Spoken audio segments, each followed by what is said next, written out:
This podcast is for informational purposes only. View the full disclaimer on the Benefit Connections webpage.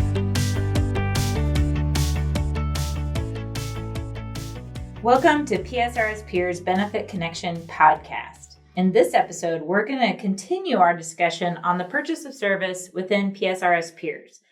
Last time, we covered the basic understanding of purchasing service and all of its benefits. Today, we're diving deeper to understand the more common types of service purchase and the qualifications needed to be able to make these purchases. Joining me again today is Chris, PSRS Peers Retirement Counselor. Chris, welcome back. Hi, glad to be here. We're so glad to have you again today, Chris, in our episode, because last time we did a lot of discussing about the basics of purchasing. But today, for our listeners, I want to dive deeper into the more common types of purchasing that most of our members have often made in our system. Not that there's not a lot out there to be eligible for, but I want to kind of dive into more that we see more often. And I really want to focus on discussing the qualifications, and another word may be criteria to be able to have eligibility for these purchases. How about you start giving us with an overview of the different types available? It's true. There are several types of purchases available to our members, and each has its own separate criteria or qualifications that come along with it. If our members are viewing today's podcast, we're showing a chart on screen with the various purchase provisions and a little more detail. But in the show notes, there is also a link to our purchase brochure, which is a great resource to help find out about all the different kinds. There's more than 10 different ways that a person could purchase service. 10 different ways. That's really giving lots of different eligibility choices for how you might be able to make a purchase of service in our system. I want our listeners to understand how they meet these qualifications and maybe even provide some examples of these type of purchases. Absolutely. So we'll dive right into probably the most commonly purchased service. The name of it is the supplemental service purchase. And about 30 years ago, 1995 is when this came around.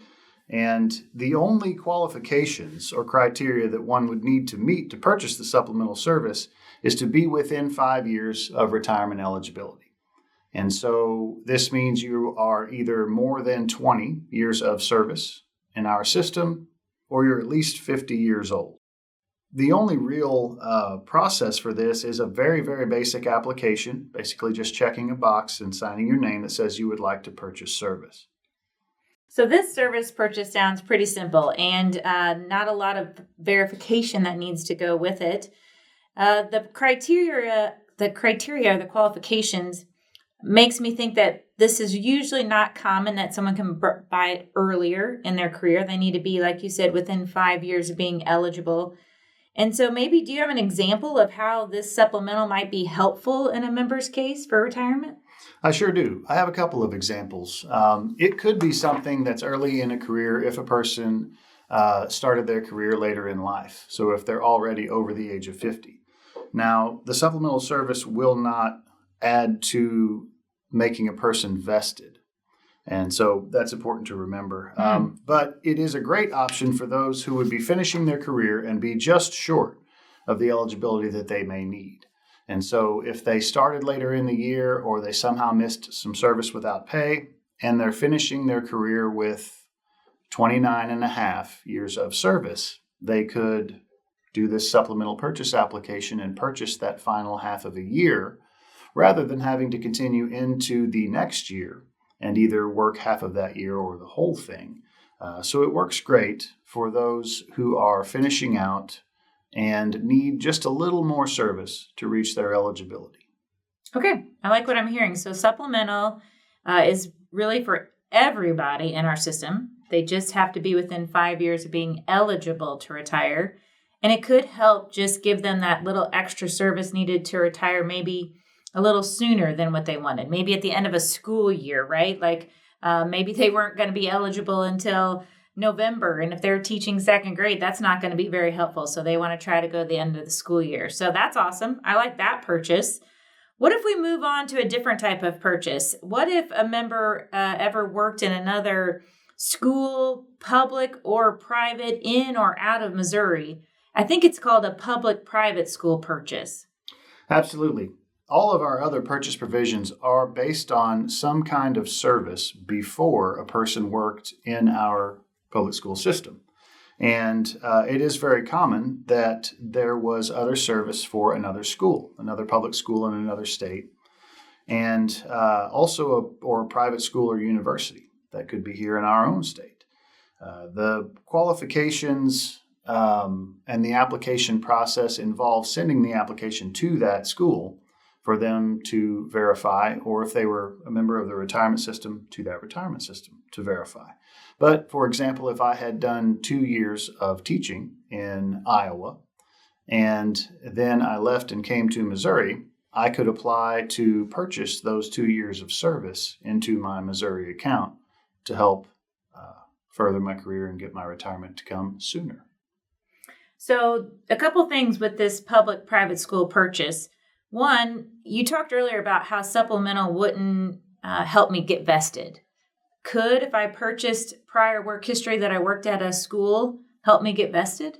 Absolutely. Yes, it can. So the qualification to be able to purchase this and many other types of service is that you have served at least 1 full year in PSRS peers, because we use that income to calculate the cost of purchasing service.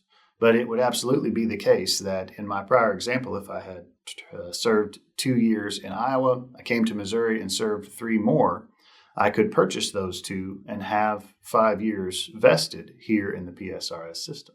Well, that's really nice, because this kind of purchase I could purchase after 1 year of work and get myself vested pretty quickly. And you can also use funding that you have submitted to other retirement systems to help you pay for that purchase. Oh, so like if I had worked, let's just say like in the university in Iowa or something, and I'd had a plan there that I was contributing to, which I didn't think I was going to be able to draw much from, I could transfer or roll those funds to us to make that purchase? Yes, indeed. Yeah, you can use we call it a tax-free rollover to help you purchase service. Now, our contribution rate is significantly higher, so the rollover would not pay for all the years. So we don't think of this as a year-for-year transfer in many cases. There would still be some left to pay, but it certainly does help. It does help.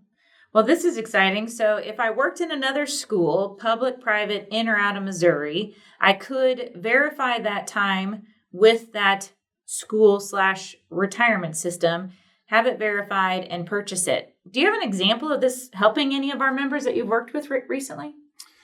It does help for those who have to move. So if you've got a military family or you've just chosen to move and you've got years in separate places, if you aren't in a place long enough to have a vested account that you're going to leave there, then it can help a couple of years in this state, another year in this state. You can pool those assets together and get more years of service here in our state. So yeah, we'll see this a lot with military families or just for those who have moved around. Well, that's true. That's true. Kind of making it all in one basket, especially if your other baskets aren't eligible for that pension, right? So making it one basket have that eligibility to draw the pension would make sense. So we've got 2 types of purchases. We've talked about supplemental and we've talked about the public-private purchase. Another one that I think is out there that we hear about often just because of the state of Missouri, it's called non-federal purchase. Could you kind of dive into more about what that is? I sure can. I can actually give a personal example of this. And we do see this a lot in our part of the state because there's a lot of state government jobs here in and around Jefferson City. When we are talking about non-federal, we're talking about government employment. So you worked for the county or the city or the state of Missouri. And those years that you served would have been in another pension system. A lot of times it's Mosier's or possibly Loggers. And you can use those years to be approved to purchase service. And so you would get the application from us, submit it to that retirement system for their verification, and be approved to purchase those years. So let's go back to this one with the qualifications. It's kind of similar to public-private. How soon could I make this purchase? Like how much service do I need to have in PSRS peers to be able to qualify to make this purchase? Yes, this one also falls into that category where we would need a minimum of at least 1 year of service. 1 year service. And so it could be with any county, city, or state employer that I'd worked from before. And if I verify that with that, then I'm open to add that service in with us. You said this was a personal story of yours. What did you do? I did. I worked for the Division of Employment Security here in Jefferson City for about 3.5 years before I began my career here at Piers. And while I was working there, I did contribute to the Mosier's retirement system. And so after I had served a couple of years here, I put in application to purchase those years. During that 3.5 years, I contributed enough that when I rolled over the funds, I got about 0.6 of an extra year of service here in Piers. The other 2.9 years are still out there if I wanted to choose to purchase more, but that was a way to take a previous retirement account that wasn't going to give me a retirement benefit and turn it into service here that will give me a retirement benefit. And you can choose to purchase any of that remaining time if you wanted to. I can, yes. It does get progressively more expensive because the cost is based on my income. And so as I continue my career and my income increases, so does the cost of purchasing my service. But yes, it is still out there from now until the point that I retire. Very nice. And just a note too, so I can purchase this after working here a year. Does it help vest me? This one will. You are allowed to purchase this service to help bring up a non-vested account to a vested account. Yeah, so almost in your criteria too, if you wanted to, you could add those couple more years back in and become vested, even though we know you're already vested with us here. I am indeed, yes. Okay, I think we have a topic that's coming up that I think a lot of people hear about. And I kind of saved it almost to the middle so that people would hear some other topics first, because I think it's so well known that that's what everybody jumps to first. But we have a purchase provision that's called Social Security Employment Purchase. Can you first just kind of outline what does that mean? Well, like the other purchase provisions, this is going to allow our members to buy service for time they worked in employment that was covered by Social Security.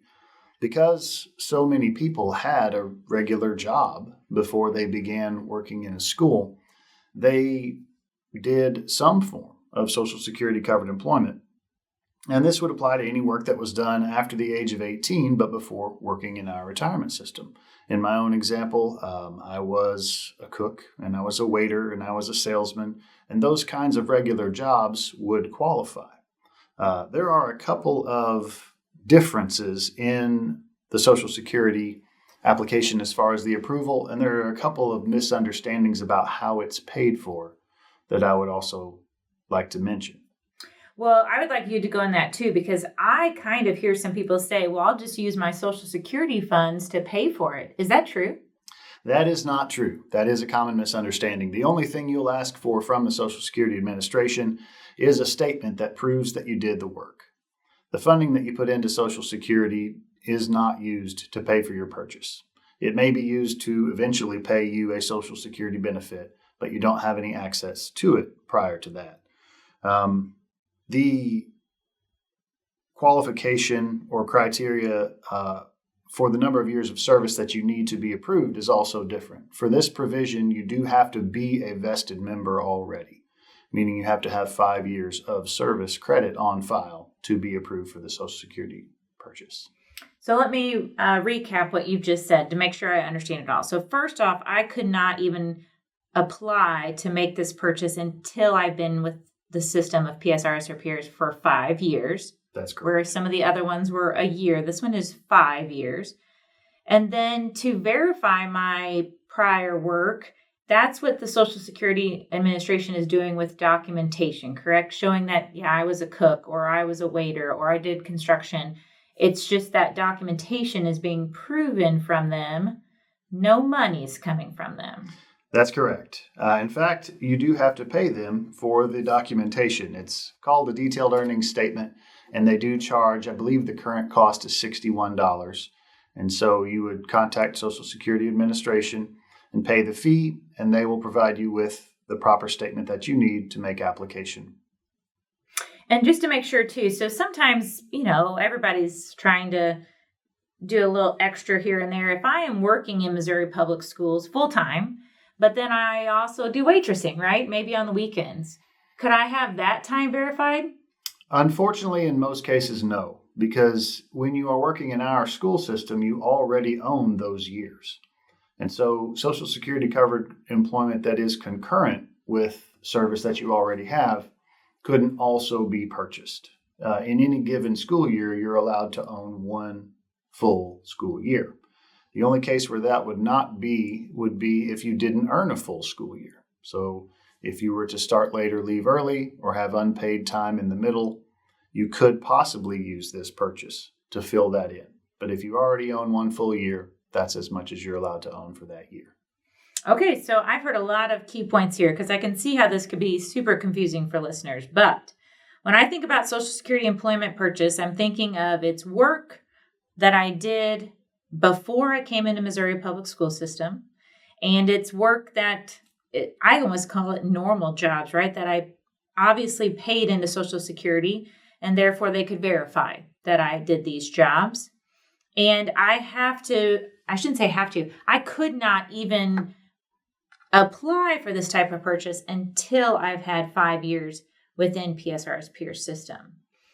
Do you have any good examples of members that you've worked with, talked to, that have done the Social Security purchase and it's helped them in their retirement? Absolutely, particularly for those who education is a second career. For example, if we have a school nurse who worked in a hospital as a nurse for 10 years before becoming the school nurse, if she would like to purchase those 10 years of service credit, this would be the perfect provision to do that. Now, 10 years of service credit is a very large purchase. There is, particular to this type of approval, the Social Security covered employment, a limit as far as how much service could be purchased depending on how you're paying for it. Oh. If you are using a rollover, a pre-tax rollover to pay for the service, then you won't run into this limit. But if you're paying out of pocket, for example, with your own savings, you are limited to no more than 5 years of service purchase. Now, you could also then purchase out of pocket up to 5 and roll over funds to purchase more. So the limit is only on your own already taxed income that you're spending to buy years of service. And it's not very common that people reach that limit because service is so expensive, but it's worth knowing about. Oh, for sure. So in this case with your nurse, where she could purchase 10 years, if you're not saying that she's limited to only 5, it's just that she's limited to purchasing 5 by writing a check with already taxed funds, right? That is absolutely correct. Or with money saved in a Roth IRA, for example. Okay, because it's already taxed as well. But if she had some money in savings and some money in a qualifying plan, she could purchase all 10 if she wanted to, since she has the eligibility for it. That's absolutely right. And it's not only jobs that had high pay or that you did for a very long time that can qualify.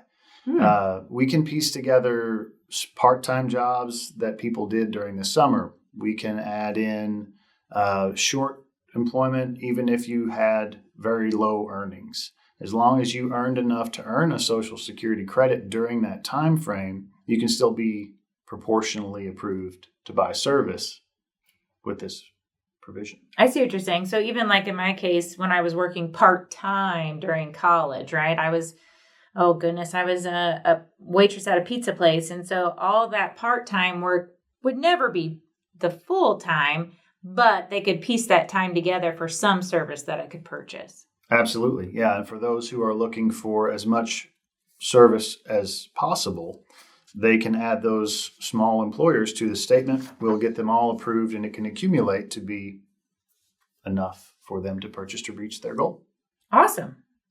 Well, we've covered a lot. We've covered supplemental. We've covered private and public school purchase. We've covered non-federal, which is your state, city, and county work. We've talked about all the other general type of work employment, which is called Social Security employment purchase. I want to touch on just one more, even though there is so many more out there. And this one I feel like is kind of fairly common. It's called reinstatement. Can you kind of elaborate what is reinstatement in the PSRS peers system? I sure can. So, continuing with the theme, this one is also based on work that was prior to your current service with PSRS peers, except reinstatement is service in our own system. And so, for those who had a PSRS peers covered job, they separated service and they refunded or rolled over the balances in their account. When they return, they do start over with a new account, but they're allowed to purchase that previously served service back into their new account. And the word for that is reinstatement. So you're really buying back your old years from our system. So this kind of purchase is basically when someone was in our system, stepped away, left, and took out their contributions and interest. They just, at that point, did not think that they were going to come back to PSRS peers employment. So they took everything out, and now they're back with us. And so if they wanted to, they could reinstate or put back in any of that service that they did withdraw. Is that correct? That's true. It's also proportional, so you wouldn't have to buy all of it all at once. But let's say, for example, we had a member who refunded their contributions after working here for 4 years. They went on to pursue another career choice, but they later return and decide that they want those years back. They can reinstate all or part of that service, and it counts just the same as their currently served years. Okay, so maybe I had 4 years, but I only wanted to reinstate 2 of them. I have that option. I don't have to do all 4. That is exactly right. And this reinstatement, now we haven't dived into the cost, but you have mentioned that purchasing is an investment. Is reinstatement calculated exactly like all the other purchases we've talked about today? It is not. The calculation is unique for reinstatement, and so is the amount of service that is needed. Essentially, as soon as you return and you have been reported as active in a new account, you are allowed to reinstate service. The cost does increase over time. So we would look at what was removed on the original refund or rollover.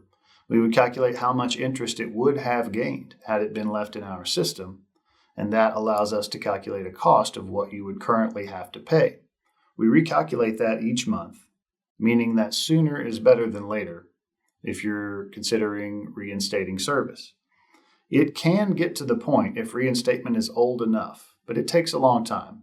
Over 20 years, for the cost of reinstatement to actually be higher than the cost of the other kinds of service that are based on your income. But for the most part, reinstatement is typically cheaper, and it only gets more expensive as time passes. So what I'm hearing you say is reinstatement's kind of even more special than some of these.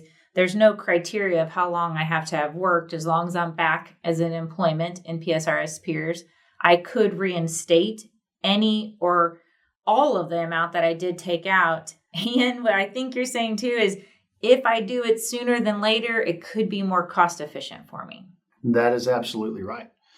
The moment that you have returned and your new district has run the payroll and notified us of your return, you're eligible for reinstatement, and we do calculate the cost as of that time.